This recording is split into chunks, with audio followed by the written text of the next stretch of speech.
देश को झकझोर देने वाली दिल्ली के दंगे में कुल 41 लोगों की गई जान। दंगे पर अब पाया गया काबू। पिछले 3 दिनों से हिंसा की कोई वारदात नहीं। दिल्ली दंगे में अब तक 167 एफआईआर दर्ज। आर्म्स एक्ट के तहत दर्ज की गई 36 केस। दिल्ली दंगे में अब तक हिरासत में लिए गए और गिरफ्तार किए गए लोगों की संख्या 885 पहुंची। दिल्ली दंगा केस में पुलिस ने सोशल मीडिया में भड़काऊ पोस्ट को लेकर भी कसा शिकंजा। 13 केस दर्ज। दिल्ली में दंगा से जुड़े 12 मामलों में एसआईटी ने साइबर सेल से मांगी मदद। उपद्रवियों की पहचान के लिए सीसीटीवी के खराब क्वालिटी वाले विजुअल सौंपे गए। दिल्ली दंगा केस में फरार पाशा ताहिर हुसैन की तलाश में जुटी है दिल्ली पुलिस। ताहिर के पुश्तैनी घर अमरोहा भी पहुंची पुलिस। आम आदमी पार्टी के निलंबित पाशा ताहिर हुसैन पर अंकित शर्मा की हत्या के केस में है गंभीर आरोप। परिजनों के मुताबिक ताहिर के इशारे पर हुई अंकित की हत्या।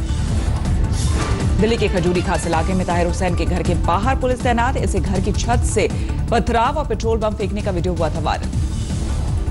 दंगे के दौरान दिल्ली की पुलिस की कार्यशैली पर लगातार उठ रहे हैं सवाल। मौजपुर में 26 तारीख तक गली में घुसे दंगाइयों की तस्वीरें सीसीटीवी में कैद। 26 फरवरी को मौजपुर में कर्फ्यू के बीच दंगाइयों के हाथ में दिखे हथियार। खुलेआम हथियार लिए दिखा एक शख्स। 25 फरवरी को भी इलाके में लगाया गया था कर्फ्यू। दिल्ली में दहला देने वाले दंगे के बीच दिखी भविष्य की कुछ उम्मीदें। देश के लिए हीरो बनकर उभरे कुछ अमन के दूत। करावल नगर में 2 हिंदुओं ने बचाई एक मुस्लिम की जान। करावल नगर इलाके में कुछ दंगाइयों ने किया था मुजीबुर रहमान नाम के शख्स पर हमला। 2 संजीव और पड़ोसी मंजू देवी ने बचाई उसकी जान। संजीव और मंजू देवी ने दंगे के दौरान एक गर्भवती मुस्लिम महिला को भी बचाया। लेबर पेन होने पर हिंसा के बीच सुरक्षित पहुंचाया अस्पताल। दिल्ली में दंगे के दौरान 26 फरवरी को करतार नगर इलाके में 27 साल के इरशाद ने गंवाई जान। परिजनों का आरोप मोहल्ले के ही शख्स ने की इरशाद की हत्या। इरशाद के 5 और 2.5 साल के बच्चों को भोगना पड़ रहा है दंगे का दंश। खेलने की उम्र में सिर से गंवा बैठे पिता का साया। दंगे के बीच करावल नगर में हिंदुओं ने दिल्ली के मुस्तफाबाद में मुसलमानों ने पेश की मिसाल। दंगा भड़कने पर 5 दिनों तक एक मंदिर की रक्षा करते रहे। मुस्तफाबाद के एक हिस्से में 60 मुस्लिम घरों के बीच बने हैं 13 हिंदुओं के मकान। दंगे के दौरान हिंदू मुसलमान दोनों ने मानव श्रृंखला बनाकर दंगाइयों को करीब आने से रोका। दिल्ली में दंगे के दौरान खजूरी खास इलाके में दंगाइयों ने जला दिया बीएसएफ कांस्टेबल मोहम्मद अनीस का घर। उड़ीसा में नक्सल प्रभावित इलाके में तैनात है अनीस। दंगाइयों ने इस गली में बीएसएफ कांस्टेबल अनीस समेत कुल 9 आशियाने जलाए। ठीक करके इनको वापस दे देंगे और इनको फाइनेंशियली भी मदद हम करेंगे। बहुत ही जल्दी हम इस मकान को ठीक करके इनको वापस दे देंगे और इनको फाइनेंशियली भी मदद हम करेंगे। दंगा प्रभावित इलाके में सीबीएसई के परीक्षार्थी अपने भविष्य को लेकर चिंतित। कुछ छात्रों के हिंसा की वजह से छूटे थे पेपर। दंगा के बाद दिल्ली सरकार और सीबीएसई ने प्रभावित इलाके में परीक्षा रद्द करने का लिया था फैसला। पहले जिनके पेपर छूटे उन्हें सता रही फिक्र।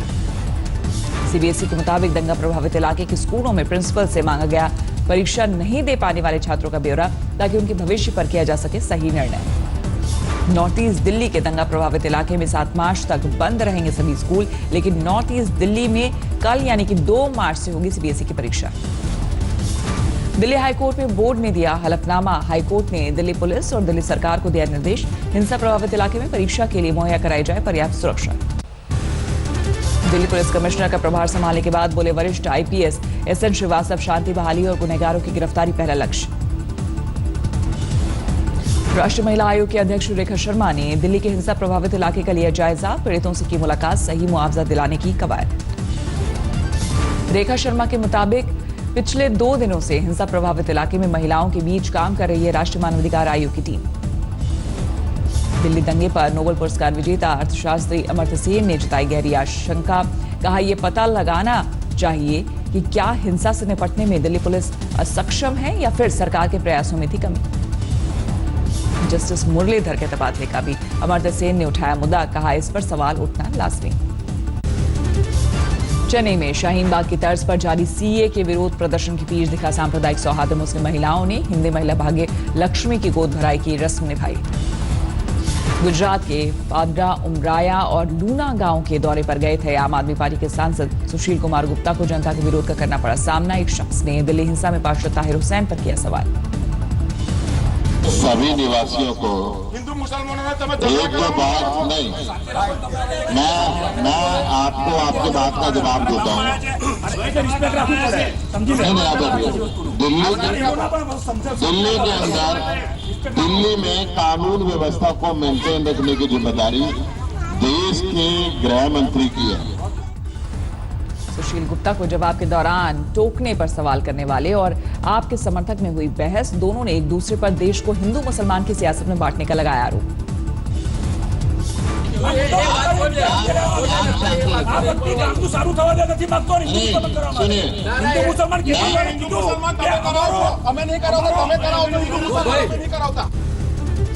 आज कोलकाता में गृह मंत्री अमित शाह की रैली, सीए पर दूर करेंगे जनता का भ्रम। दोपहर 2:30 बजे होगी रैली।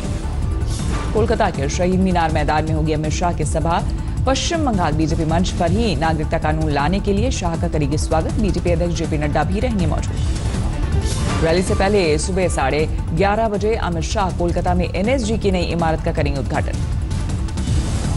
शाम 4 बजे कालीघाट मंदिर जाएंगे गृह मंत्री अमित शाह, देवी से करेंगे दर्शन। पश्चिम बंगाल में ममता सरकार पर जनता के पैसे के दुरुपयोग का लगाया आरोप। जनता के पैसे सीए के खिलाफ विज्ञापन करने का आरोप। राज्यपाल जगदीप धनखड़ ने मांगी जानकारी।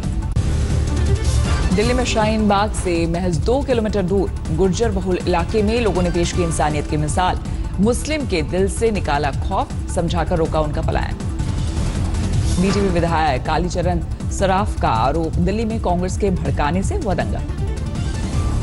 पूर्व मंत्री और कांग्रेस नेता राजकुमार रिन्वा की सीए और एनआरसी पर दिखी पार्टी से जुदा राय। कहा, कुछ लोग देश में रहकर देश के खिलाफ अपनी सांसों से फैला रहे जहर। देश में नहीं थम रहा नागरिकता कानून के खिलाफ प्रदर्शन, लुधियाना में सड़कों पर उतरे लोग। योगी सरकार में मंत्री अशोक कटारिया ने लखीमपुर में बैठक के दौरान दिखाई गांधीगिरी। अफसरों से लगवाया नारा, हम जनता के सेवक हैं और जनता हमारी मालिक है। आज नोएडा आएंगे यूपी के सीएम योगी आदित्यनाथ, कानून व्यवस्था का लेंगे जायजा। नोएडा में कमिश्नर सिस्टम लागू होने के बाद सीएम योगी का पहला दौरा, कमिश्नर दफ्तर का करेंगे उद्घाटन। निर्भया के दोषियों की फांसी से बचाव की तरकीबें जारी। दोषी अक्षय ने फांसी से बचने के लिए राष्ट्रपति के पास नई दया याचिका दी। अक्षय ने कोर्ट से 3 मार्च तक डेथ वारंट पर अमल करने से रोक की मांग की। अक्षय ने राष्ट्रपति को दी नई दया याचिका में दिया हवाला। पहले की दया याचिका में नहीं पेश कर सका था सारे कागजात। निर्भया के एक और दोषी पवन की क्यूरेटिव पिटीशन पर कल होगी सुनवाई। पटना के गांधी मैदान में आज है जेडीयू कार्यकर्ता सम्मेलन। इसे सफल बनाने के लिए जेडीयू को डांसर्स का लेना पड़ा सहारा।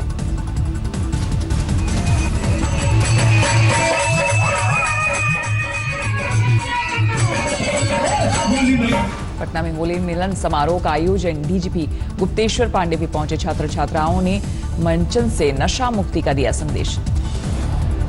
हिमाचल के कुफरी में फिर मौसम का बदला मिजाज, हुई मूसलाधार बर्फबारी। हिमाचल प्रदेश में हाईकोर्ट ने मनाया गोल्डन जुबली जश्न, बैंड की शानदार तस्वीरें आई सामने। जम्मू कश्मीर के उधमपुर में पुलिस और एसडीआरएफ का साझा अभ्यास, आग पर फौरन काबू पाने के सीखे गुर। कल दिल्ली में अचानक बदला मौसम, कई इलाकों में झमाझम बारिश। हवाई उड़ानों पर दिल्ली के खराब मौसम का असर, 14 उड़ानें लखनऊ, जयपुर, अहमदाबाद और अमृतसर करनी पड़ी डाइवर्ट। चंडीगढ़ में भी कल तेज आंधी के साथ झमाझम बारिश, पटियाला, संगरूर, बठिंडा में गिरे ओले। हिमाचल में मौसम विभाग का येलो अलर्ट, कुफरी, नरकंडा में गिरे ओले। बर्फ की सफेद चादर से ढका सोलन, तापमान में आई भारी गिरावट। उत्तराखंड के औली में बर्फबारी, सैलानियों की खूब मौज मस्ती। बद्रीनाथ और हेमकुंड साहिब में भी भारी बर्फबारी, हर तरफ बर्फ ही बर्फ। ट्रेन के अंदर कबूतर की उड़ान से पैसेंजर परेशान, जयपुर की गो एयर फ्लाइट में दिखा कबूतर। रामेश्वरम में पकड़े गए श्रीलंका के 5 मछुआरे, भारतीय समुद्री इलाके में फाइबर बोट से घुसे। रामेश्वरम में शुरू हुआ पक्षियों की गिनती, मानसून में बाहर से आते हैं 25,000 से ज्यादा पक्षी। गाजियाबाद में हाईवे 9 पर हुआ बड़ा गड्ढा, बस और ट्रक फंसी, मुश्किल से निकाला जा सका। यूपी के सहारनपुर में पुलिस की बदमाशों से मुठभेड़, गोली लगने से एक बदमाश घायल, पुलिस ने किया गिरफ्तार। बांधवगढ़ नेशनल पार्क में पलटी जीप, गाइड समेत 4 पर्यटक घायल। मध्य प्रदेश के नरसिंहपुर में 3 नाबालिगों ने मामूली विवाद में की चाचा की हत्या। आरोपियों में ने नाबालिग भाई के साथ 2 नाबालिग बहनें शामिल। महिलाओं को स्वास्थ्य की जागरूकता की सीख के दौरान बरेली के एक एनजीओ ने बनाया लिम्का बुक रिकॉर्ड। 22 फीट लंबा पैड बनाकर अपने मिशन को दिया बढ़ावा। मुंबई में शिवाजी नगर पुलिस थाने से फरार हुए कैदी को नहीं मिल सकी ज्यादा मोहलत। पुलिस ने जल्द ही फिर किया गिरफ्तार। असम के सिलचर में आग लगने से हुए हादसे में 3 साल के मासूम की मौत। एक मकान की 4थी मंजिल पर लगी थी आग। बरेली में 3 तलाक पीड़िता और आला हजरत खानदान की बहू निदा खान ने किया हंगामा। पति दूसरी शादी की दावत में धरने पर बैठी निदा। यूपी के महाराजगंज में पोस्टमार्टम में भी अवैध वसूली का आरोप। 200 रुपए से लेकर 6 बोतल शराब की चलती है रिश्वत। गाजियाबाद पुलिस ने अवैध शराब के कारोबार पर कसा शिकंजा। भारी मात्रा में अवैध शराब बरामद। यूपी के संत कबीर नगर में जमीन विवाद में 2 पक्षों में जमकर फायरिंग। राम प्रधान समेत 4 लोगों को हिरासत में लिया गया। हाथरस में दबंग लोगों ने बारातियों पर किया हमला। जान बचाकर भागे बाराती। मेरठ में प्रेम प्रसंग के चलते भाई पर बहन की गला रेतकर हत्या करने का आरोप। आरोपी हत्यारा भाई गिरफ्तार। कानपुर में शराब के ठेके पर पीने को लेकर मारपीट। पुलिस ने एक आरोपी को किया गिरफ्तार। कानपुर में जीआरपी ने 5 चोरों को किया गिरफ्तार। लाखों का माल बर्बाद। सोनभद्र में एक खदान में हादसा। एक मजदूर का मिला शव। 4 से 5 लापता। मसूरी में 2 गुटों में झड़प। 144 करोड़ की मसूरी पेयजल योजना के तहत भूमि पूजन के दौरान बढ़ा विवाद। देहरादून में बेरोजगारों का प्रदर्शन। युवाओं ने मोदी पकौड़े टी स्टॉल लगाकर सरकार के खिलाफ उठाई आवाज। भरतपुर में युवकों के 2 गुटों में फायरिंग। एक युवक की गोली लगने से मौत। ग्वालियर में रेलवे कर्मचारी ने की आत्महत्या। 1 दिन बाद ही होने वाला था रिटायर। मध्य प्रदेश के श्योपुर में एक महिला ने 6 बच्चों को दिया जन्म। कम वजन की वजह से 2 नवजात की गई जान। उधम सिंह नगर में जश्न में फायरिंग के बाद खूनी संघर्ष। घायल शख्स को अस्पताल में करवाया गया भर्ती। बुलंदशहर में एक महिला की हत्या के बाद शव को जलाया गया। फॉरेंसिक जांच के बाद किया गया दाह संस्कार। झांसी में ट्रांसफार्मर फैक्ट्री में एक युवक की जली हुई मिली लाश। मृतक फैक्ट्री का गार्ड। सूरत में बस में लगी आग। सभी मुसाफिरों को सुरक्षित बाहर निकाला गया। क्राइस्टचर्च टेस्ट के पहले ही दिन टीम इंडिया मुश्किल में। 242 रन पर सिमटी पहली पारी। न्यूजीलैंड की पहली पारी लड़खड़ाई। 7 विकेट खोकर पार किया 150 का आंकड़ा। पहली पारी में भारत की तरफ से हनुमा विहारी ने बनाए सबसे ज्यादा रन। 55 रन पर हुए वैगनर के शिकार। पृथ्वी शॉ चेतेश्वर पुजारा ने भी ठोकी 50-50। दोनों ने बनाए 54 रन। विराट कोहली फिर फ्लॉप। 3 रन पर पवेलियन लौटे। मयंक अग्रवाल और रहाणे 7 रन बनाकर आउट। निचले क्रम में शमी ने 12 गेंदों पर बनाए 16 रन। नमस्कार, मैं हूं अंजना ओम कश्यप। हमें उम्मीद है ये वीडियो आपको पसंद आया होगा। लेटेस्ट खबरों के लिए यूं ही देखते रहिए आज तक और इस वीडियो के पसंद आने पर लाइक, शेयर एंड सब्सक्राइब करना ना भूलें।